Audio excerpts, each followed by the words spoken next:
음악과 애니메이션이 온라인에서 큰 인기를 얻었습니다. 저도 모르게 일상에서 똥 말봤네 노래를 따라하기도 했습니다. 화제의 영상이 되어서 제작진이 언론 인터뷰도 했더군요. 그런가 보다 했습니다. 그런데 그 화제의 영상의 전후 맥락을 알게 되자 저는 무척 당황스러웠습니다. 사람들이 밟았다는 똥은 사람을 노예로 고용해서 학대하면서 계속 똥을 싸게 만들어 그 똥을 길거리에 뿌린 것이더군요. 그 노예는 자신이 당하고 있는 학대에 대해서 전혀 고통스러워하지 않았고 문제의식도 없어 보였습니다. 오히려 적극적으로 악당들의 범죄 행위에 가담하면서 자신이 노예라는 것을 자랑스럽게 어필하기도 했습니다. 특히 노예가 뭐 어때서? 라고 스스로 말하는 장면은 너무나 심각한 장면이라고 느꼈습니다. 사람을 노예화하는 것은 폭력입니다. 인간은 누구나 평등하고 존엄하다는 기본 원칙을 깨버리고 사람 사이의 신분 차이를 노골적으로 정당화하고 있는 발언이었습니다.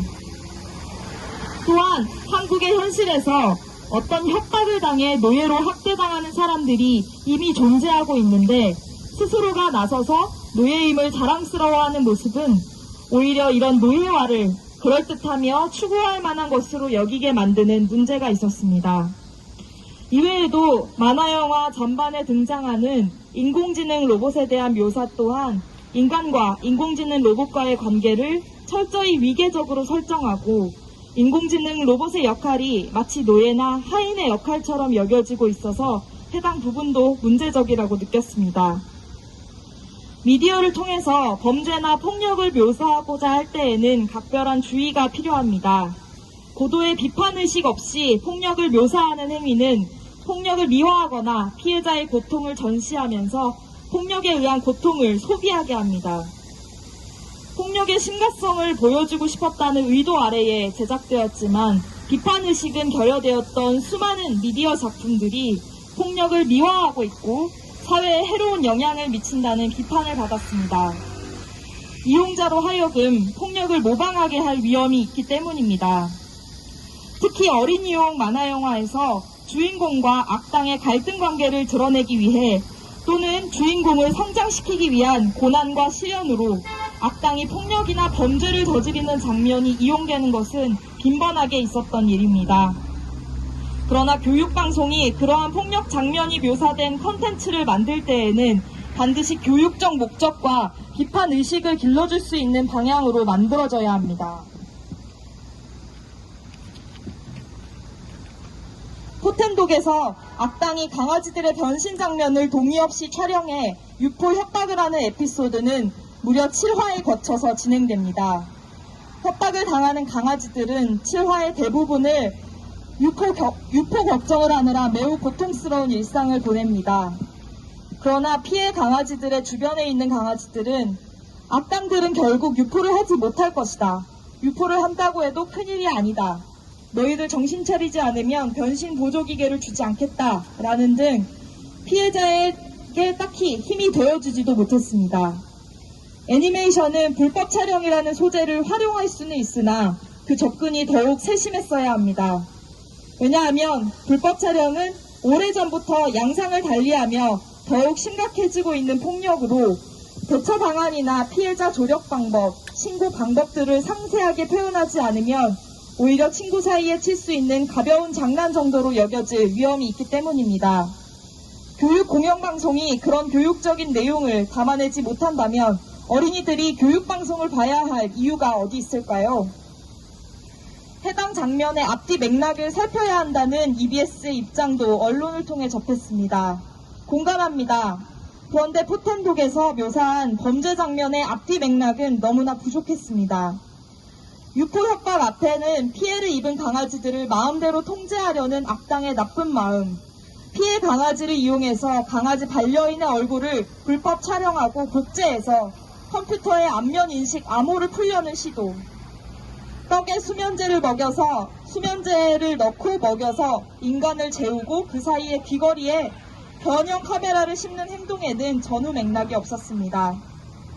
악당은 번번이 자신들의 시도에 실패할 뿐 자신들이 저지른 나쁜 행동에 대해서는 어떠한 반성이나 책임도 지지 않고 계속해서 나쁜 행위를 저질렀습니다.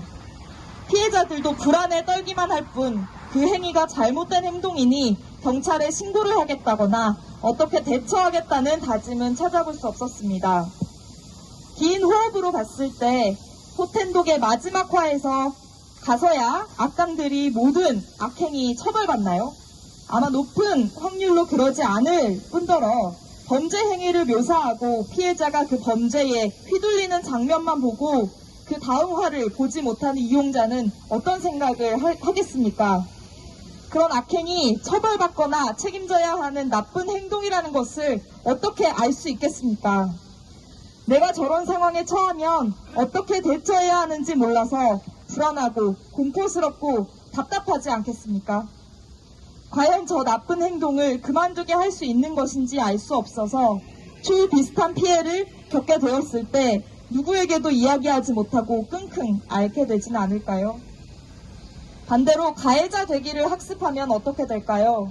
아, 사진을 찍어서 유포하겠다고 협박하면 상대방을 마음대로 조종할 수 있구나. 아, 돈으로는 누구에게 뭘 하도록 시켜도 괜찮은 거구나. 아, 음식에 몰래 약을 타서 먹여도 별 문제가 되지 않는구나. 그래서 인식이 멈춰버린다면 과연 콘텐츠 제작자와 이를 지원한 방심이는 우리의 의도를 잘못 이해한 만 7세 이상의 어린이에게 문제가 있는 것이다. 또는 이용자의 지도가 없어서 발생한 문제다 라고 발뺌하실 수 있겠습니까? 악당이 하는 행동이라고 해서 모두가 나쁜 행동으로 인식하는 것은 아닙니다. 범죄에 대한 경각심은 그렇게 단순하게 결정되는 것이 아닙니다.